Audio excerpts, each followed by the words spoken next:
When news broke that Mendeecees had kicked his own son out of the house, the internet went into full meltdown. Fans couldn't believe what they were hearing. This same man, who always preached about family unity and second chances, was suddenly the center of chaos. But it wasn't just a father-son disagreement. It was personal, painful, and tied directly to the rumors swirling around Yandy Smith's alleged cheating. According to sources close to the situation, things had been tense for weeks. Mendeecees had been distant, trying to hold his household together while whispers about Yandy's loyalty started to spread online. But when his oldest son allegedly made a comment siding with the rumors, saying something that implied he believed Yandy did step out, everything snapped. Mendeecees reportedly lost it, yelling, "You don't disrespect your stepmother in my house," before telling his son to pack his things. The fallout was instant. Family members got involved, friends tried to mediate, but the damage was done.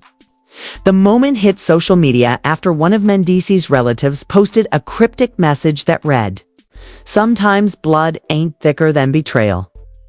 That one post set off a storm of speculation. Fans were divided, some said Mendeecees was defending his wife like a real man should, while others called it hypocrisy. How could the man who once admitted his own past mistakes now turn his back on his own blood? Whatever the truth is, this story has Harlem and the internet on fire. It started as what seemed like a regular family weekend. Quiet, routine, almost peaceful. Mendeecees had been spending more time at home lately, trying to rebuild the trust and normalcy that fame, business, and gossip had slowly chipped away at. The Smith-Harris household, once a symbol of black love and perseverance on reality TV, had become a battleground for rumors. Whispers about Yandy's alleged infidelity had been circulating for months. Screenshots, anonymous posts, and close friend leaks had all painted a messy picture that neither Yandy nor Mendeecees seemed ready to publicly address. But behind closed doors, tension was thick enough to choke on. Mendeecees had always been the steady one, the voice of reason, the man who prided himself on keeping his emotions in check. But lately, even he was cracking under the pressure. He'd been quiet but withdrawn, trying to protect his peace while feeling the walls closing in. Yandy had noticed it too. "You've been distant," she told him one night, voice soft but edged with worry.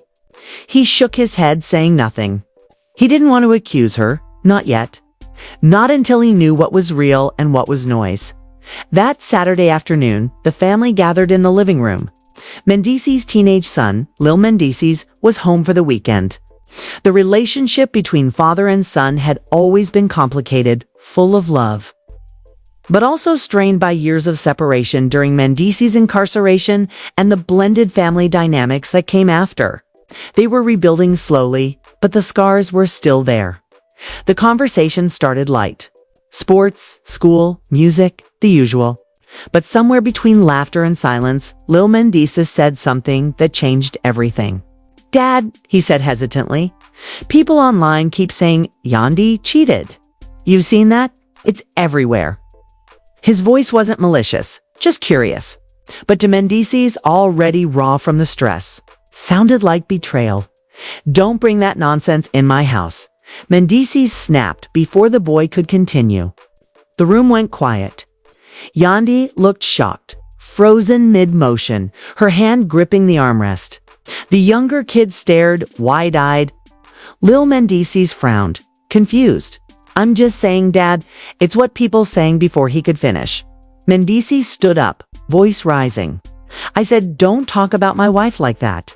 His tone was sharp, angrier than anyone had ever heard him. "You think 'cause you've seen something on Instagram, you know what's going on in my house? You don't know nothing, boy." The tension was electric, and for a moment, no one moved. Then Yandy finally spoke, her voice trembling but calm. "He's just asking Mendeecees. He didn't mean it like that." But Mendeecees wasn't hearing it. He was too deep in his emotions, the fear, the anger, the shame. "Yandy, told you this internet stuff messing up my home," he said, pacing. "And now it's got my own son thinking I'm living a lie." He turned to the boy. "You believe that nonsense? You really think your stepmother, this woman right here who helped raise you, would disrespect me like that?" Lil Mendeecees shifted awkwardly, caught between defending himself and staying respectful. "I ain't saying I believe it," he muttered. People keep tagging me. It's embarrassing. They saying you looking crazy." That was the breaking point. Mendeecees' face hardened, his voice lowering into something cold. "You calling me crazy in my own house? You got jokes now?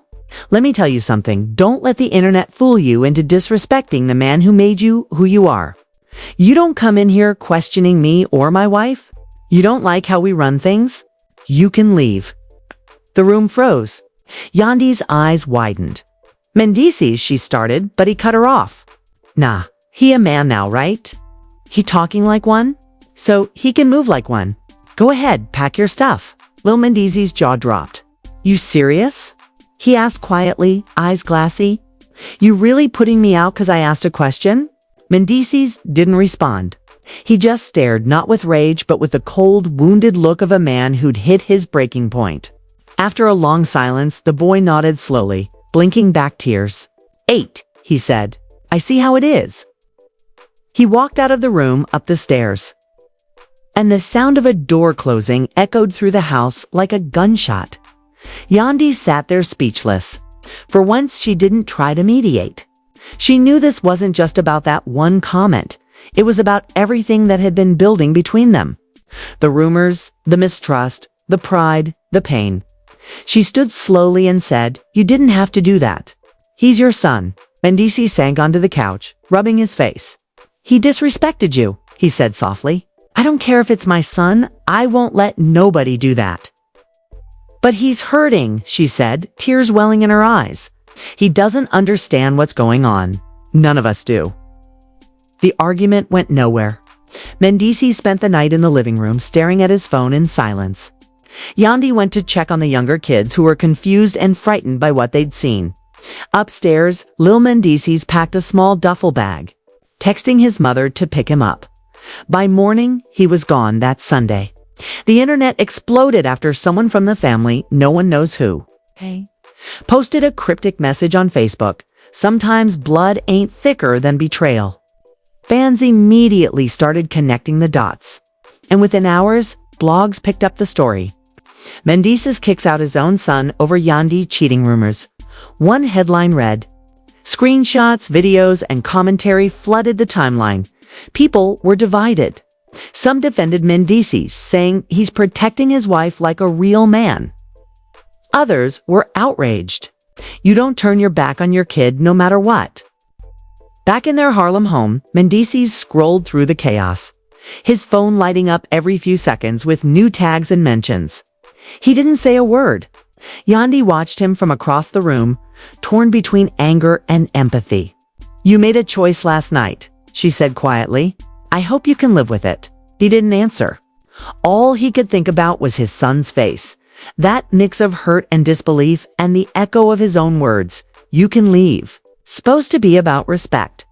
But now it just felt like regret. By Monday morning, the fallout from that explosive weekend had taken on a life of its own. What started as a private family argument was now a public spectacle. Every gossip outlet was running the same headline: "Mendeecees kicks out his son over Yandy cheating drama." Commentators were dissecting it like it was a season finale of Love and Hip Hop. On Instagram, fans were taking sides, arguing in the comments, tagging Mendeecees and Yandy nonstop. Meanwhile, in Harlem, the Smith-Harris home was eerily quiet. Yandy barely spoke at breakfast. The younger kids were restless, sensing the tension but not fully understanding it.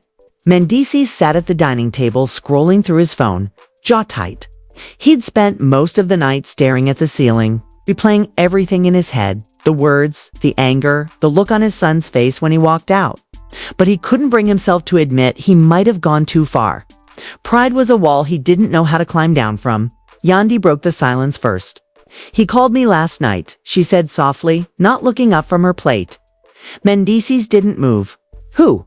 "Your son," she said. "He said he's staying with his mom for now. Said he doesn't want to talk to you." He clenched his jaw, exhaling sharply. "That's his choice," he muttered. Yandy looked up at him, eyes tired. He's a kid, Mendeecees. He's not your enemy. He met her gaze, anger flickering behind his calm expression.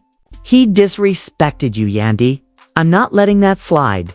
I don't care who it is, my son, my brother, whoever. This house don't run on rumors, Yandy sighed. But you can't fight disrespect with distance. You're teaching him that love only works when people agree with you. Teaching him that love only works when people agree with you.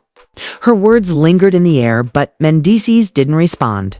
He couldn't. Every sentence she said felt like a mirror reflecting his guilt. Deep down, he knew he'd reacted out of pain, not logic. The rumors about Yandy had cut him deep, not because he believed them, but because he feared them. He'd worked so hard to build this life, to keep his family together. And now the internet, the same machine that made them famous, was threatening to tear it apart. As the day went on, things only got worse online. A clip surfaced from one of Yandy's old interviews where she'd mentioned difficult times in her marriage. People twisted it into confirmation that she had cheated. See? She'd been hinting. One fan wrote. Another added, no wonder Mendeecees snapped. He embarrassed. Even Mendeecees' son chimed in indirectly. On his Instagram story, he posted a quote that read, "Silence don't mean I'm wrong. Sometimes I'm just done explaining myself." The post went viral instantly. People began tagging Mendeecees under it, calling him out. "You really did your own son dirty," one user wrote. "That boy showed you nothing but love." By evening, Yandy's phone was blowing up with notifications. "You need to say something," her publicist texted. "This narrative is getting out of control." But Yandy wasn't ready to feed the fire. Instead, she sat in her living room, scrolling through the chaos, feeling helpless. No matter what she said, someone would twist it. Mendeecees finally looked up from his phone. "You see what they're saying?" he asked quietly. Yandy nodded. "Yeah, I see it. And I see your son hurting too." All right? He frowned. "So now, this is my fault." She stared at him, voice steady. "It's not about fault. It's about healing. You think throwing him out made you look strong, but it just showed how much pain you're in. You're not protecting me. You're punishing him for saying what you're afraid to face." That hit harder than anything she'd ever said to him. Mendeecees leaned back in his chair, staring at the floor. "You really think I'm scared?" "I think you're human," she replied gently. "And I think you love that boy more than you're letting yourself admit." For the first time in 2 days, Mendeecees didn't have an answer. He just nodded slowly, the silence heavy between them. Later that night, he sat alone in his studio. The only light came from the glow of the mixing board. He played old family videos on his phone, birthdays, vacations, random moments where everyone was laughing. His son's voice echoed through the speakers, high-pitched and innocent. "Dad, watch this." He smiled faintly, the memory slicing through him like a knife. He didn't hear Yandy come in until she spoke softly from the doorway. "You can fix this, you know," she said. He turned toward her, eyes glassy. How? The internet already made up its mind. He probably did too. Yandy walked closer, sitting beside him. "Forget the internet. This is your son. You talk to him not through blogs or pride, through love. That's still your baby, Mendeecees. He's waiting for his dad to come back." Her words lingered in the air, gentle but piercing. He nodded slowly, looking down at his phone again. On the screen was a picture of him and his son from years ago. Both smiling, both happy, before fame, before the noise. He exhaled deeply. "Maybe I lost sight of that," he said quietly. The next morning, Yandy woke up to find Mendeecees gone. She called his phone, no answer.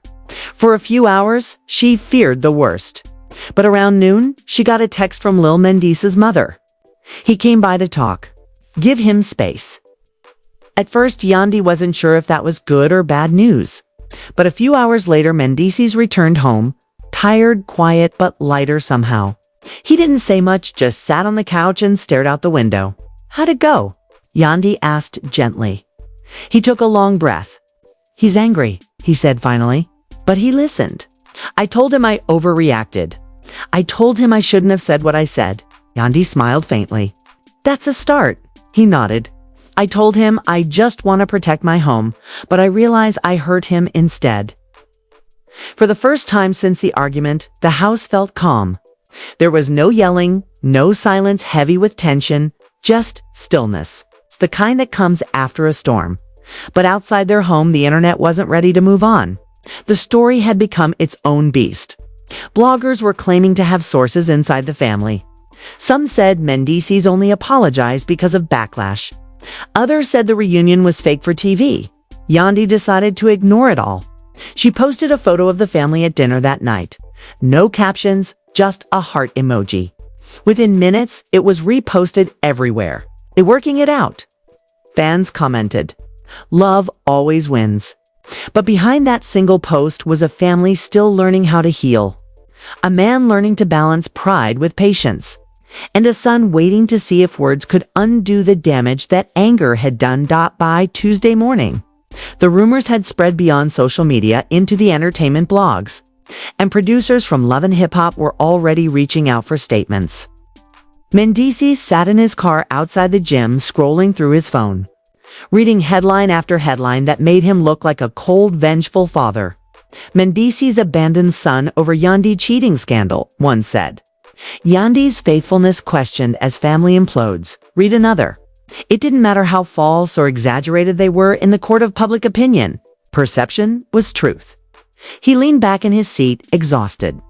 Pride had kept him from apologizing publicly, but guilt had been chewing at him since the moment his son walked out. He remembered the look in the boy's eyes, part shock, part heartbreak, and the realization hit him that his anger had done exactly what gossip had failed to do. It split his family apart. Later that afternoon, he drove to his mother's house in the Bronx, where he knew his son was staying. He didn't tell Yandy. He just went. When he pulled up outside, his stomach knotted. For the first time in years, he felt like he wasn't the man in control. He knocked once, then again. His mother opened the door, her face stern. "He upstairs," she said quietly, "but you better come correct, Mendeecees." That boy's heartbroken. He nodded, stepping inside. The house smelled like home, the same scent of cooking and candles from his childhood. He climbed the stairs slowly and stopped outside his son's door. He could hear faint music playing. He knocked gently. "Yo, it's me." There was a pause. Then a muffled voice said, "Door's open." He stepped inside.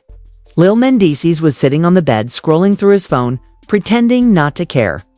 The same posture his father used to take when he didn't want to admit he was hurting. Mendeecees closed the door behind him and stood there for a long moment. "I ain't come to argue," he said finally. "I just came to talk." The boy didn't look up. "You already said what you had to say." Mendeecees sighed, sitting down in the chair by the window. "Yeah, and I was wrong for how I said it." He rubbed his hands together. "You ain't do nothing to deserve that. I was mad at the world, and you caught it. That's on me." His son looked up, surprised. "You kicked me out, Dad, for asking a question." "I know," he said quietly, "and I was wrong. But you gotta understand something. When people start spreading lies about your family, it messes with your head. I ain't proud of how I handled it, but I ain't never stopped loving you, lil' man. Not for a second." There was a long silence. Then the boy muttered, "You always say we family, but it don't feel like that sometimes. Soon as something go wrong, it's like we on opposite sides." Those words cut deeper than any rumor could. Mendeecees leaned forward, eyes heavy. "You're right. I ain't been the father I should have been lately. I got so caught up trying to protect what's mine that I forgot you are what's mine. I don't care what the internet say. You, my son. That's forever." The boy didn't answer right away, but his shoulders softened. After a long pause, he whispered, "I didn't mean to disrespect Yandy. I just didn't like seeing people talk about you like that." "I know," Mendeecees said, his voice breaking slightly. "And that's what hurt you, was trying to defend me. But I was too blinded by my pride to see it." They sat in silence for a few moments, the tension slowly melting into something like understanding. Finally, his son looked at him and said, "You gonna tell Yandy you came here?" He smiled faintly. "Yeah, she the one who told me to." Back home, Yandy was pacing the living room when her phone buzzed. It was a photo of Mendeecees and his son sitting together on the porch, both smiling. The caption read simply, "We good?" She exhaled, tears welling in her eyes. For the first time in days, she felt hope. That night, the family reunited for dinner. It wasn't perfect, there were awkward silences and quiet glances, but it was real. The kids laughed again. Yandy smiled again. And Mendeecees, though still wrestling with guilt, felt something close to peace. But the outside world wasn't done talking. Bloggers were now spinning the reunion into a storyline. Some claimed it was staged. Others said Yandy forced it for PR. But none of that mattered to the people actually living it. The next morning, Mendeecees posted a picture of his entire family smiling together at breakfast. The caption read, "Family ain't about being perfect. It's about not giving up on each other." This post went viral, not because of scandal, but because of sincerity. Fans flooded the comments with messages of love and support. "This the realest post I've seen in months." That's how you lead, by owning your mistakes. That's how you lead, by owning your mistakes. For once, the noise faded into applause. Later that night, as the house finally settled, Yandy curled up next to him on the couch. "You did the right thing," she whispered. He nodded slowly. "Maybe. Took me a while to remember what that even meant." He looked toward the staircase where his son's laughter echoed from upstairs. "I thought protecting you meant keeping everyone else out. But maybe real protection is just love. No conditions, no walls." Yandy smiled, resting her head on his shoulder. "That's all any of us ever wanted." Outside, the Harlem night was quiet. Inside, for the first time in a long time, the Smith-Harris house felt whole again. And though the internet would move on to the next scandal by morning, the lesson would stay with them forever. Pride can break a home, but humility can rebuild it. If this story hit you, remember, family isn't about being flawless. It's about finding your way back when everything falls apart. Mendeecees learned that love doesn't need defending through anger. It needs honesty, patience, and humility. Every home has storms, but the ones that survive are the ones where people choose forgiveness over pride. If you felt that, share this story, hit like, and drop your thoughts below. Subscribe for more real-life stories about love, loyalty, and the messy, beautiful truth of family.